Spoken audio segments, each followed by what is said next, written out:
облысы Жамбыл ауданы Баймырза Беспаев атындағы мектеп гимназиясының 8-ші А сынып білім алушысы Сауран Гүлзат. Бүгінгі біздің отбасымызбен дайындаған видеоролигіміз Абай Құнанбайұлының мерейтойына арналады.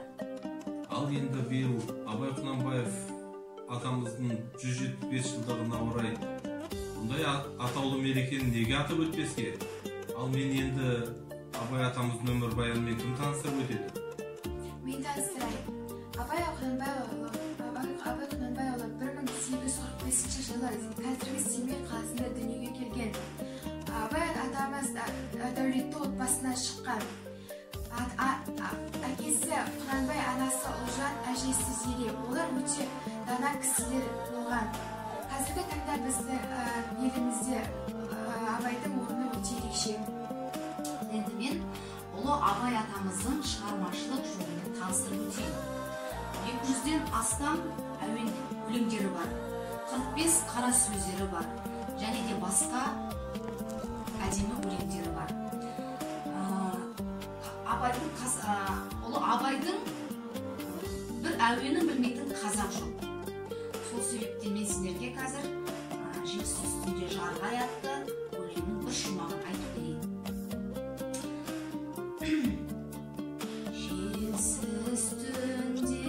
Жарығай, сәулесі суда дірілдеп, аудың маңы терең сай, тасыған өзен гүрілдеп, аудың маңы терең сай, тасыған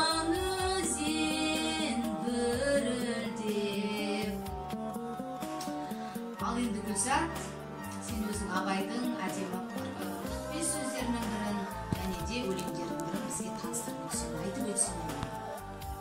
Мен Абай шығармашылығымен бұрыннан бері таныспын. Абай шығармашылығын қатты жақсы көремін және пір тұтам. Абай Құнанбайұлының жалпы 15-тен астам қара сөздерін жатқа қойдым. Соның ішінде өзімнің жаныма жақын тұтарлық қара сөзі ол 29-шы қара сөз болып табылады. Біздің қазақтың мақалдарының көбінің іске татырлығы да бар. Іске татымақ түгел не құдайшылыққа, не адамшылыққа жарамайтұғыны да бар. Әуелі жарлы болсаң, арлы болма дейді. Ардан кеткен соң тірі болып жүргенің құрысын. Егер онысы жалға жүргенінде жаныңды қинап, еңбекпенен малтап деген сөз болса, ол ар кететұғыны емес. Қалауын тапсаң, қар жауады. Сұрауын тапсаң, адам баласының бермейтіні жоқ деген ең барып тұрған Құдай ұйырған сөз осы. Сұрауын табамын, қалауын табамын деп жүріп, қоршылық пенен өмір өткізгенше, малды не жеде сұрау керек, не аққан селден сұрау керек қой. Атың шықпаса жер өрте дейді. Жер өртеп шығарған атыңның несі мұрат?